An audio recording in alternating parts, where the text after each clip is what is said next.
he couldn't help himself. He had to start talking about the fastest in the world, or the best in the world, or the best in Europe at least, or the fastest in Europe. He couldn't help himself. Partly, of course, because everything else he'd touched had turned to sugar. He had to try and pin everything on this. PMQs, at one point, Keir Starmer had asked him what the weather was like, and Boris Johnson would reply, fastest vaccine rollout in Europe.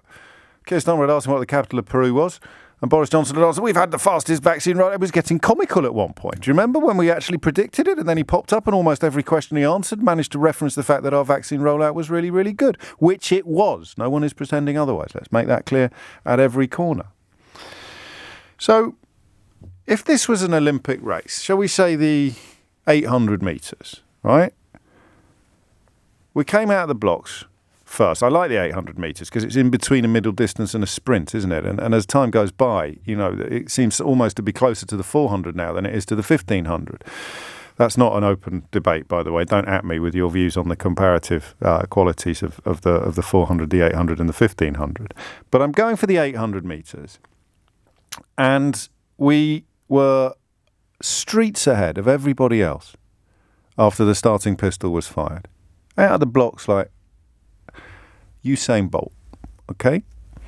That might prove to be quite a useful choice of example, actually. And then, after 200 metres, 300 metres, 400 metres, after the first lap, we are still really streaking ahead. We're hot favourites for the gold medal. And you look over your shoulder, and there are some other countries behind you, but we are still looking good, pacing it nicely, well placed. We got back onto the inside lane, cut across at the end of the first lap. Everything's going swimmingly. A little bit of jostling in third and fourth doesn't concern us. We're way ahead. And then you get to 600 metres, and they're right on our shoulder, and you're sort of thinking, oh, crikey, they've done well. They've caught up. They've what do they call it? Reeled us back in. They've reeled us back in, haven't they? But we'll be okay because, we came out like greased lightning.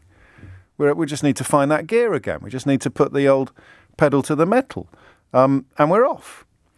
And then on that final home straight, they've started streaking past us.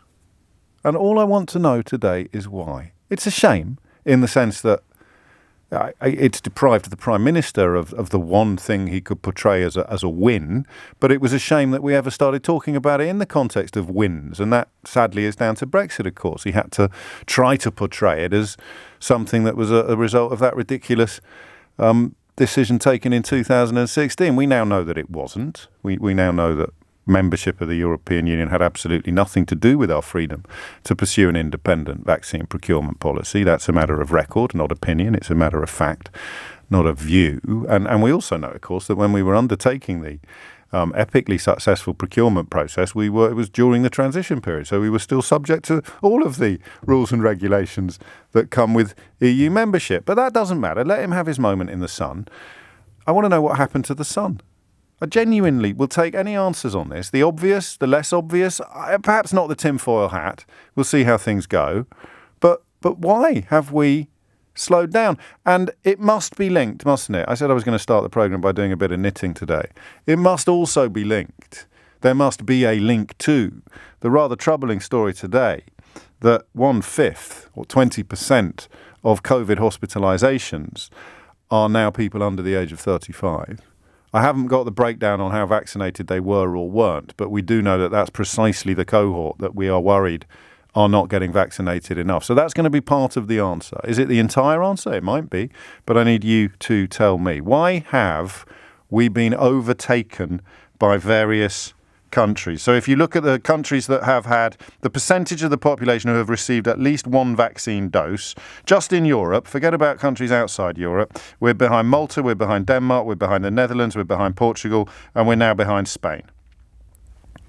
I'll say that again because I hate saying it. Well, I don't hate it, but I wish it wasn't true that there will be many corners of the media that won't be sharing this information with you. Malta, Denmark, Netherlands, Portugal, Spain. They've all overtaken us on that home straight, despite the fact that at the end of the first lap, we were 150 metres ahead of all of them. What's happened? I just want to know.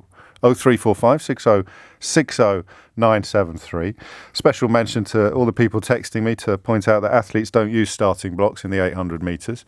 It's very good that you're focusing on the important elements of this conversation. But yes, under my glorious rule, I've invented this race. So they do use starting blocks in this particular 800 metres.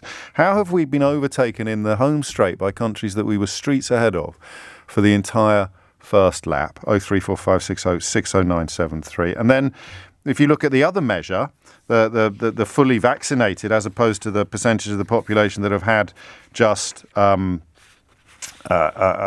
dose or have measured one dose, we've fallen way down that. We got overtaken by Ireland this week as well. So even our nearest neighbour, who've been doing rollouts and been doing vaccination centres for young people much more successfully than we have. And that's it. And I do, listen, it's going to be hard to conduct this conversation without pointing at least one finger at the Prime Minister or the government, isn't it? Because you can't take the credit for the success and then somehow avoid responsibility when that success begins to diminish. But we've still done pretty well. Let's not make any bones about that. Boris Johnson elected to turn it into a beauty contest. He chose to spend pretty much every PMQs wanging on about how much better we were doing than other countries. And now we're not. And it is important to understand why, not least because that is the first step towards fixing it or reversing the direction of traffic. So, we started the race in first place. When the bell rang for the final lap, we were 200 metres ahead of everybody else. On the home straight, they are flying and continue to fly past us. And I want to know why.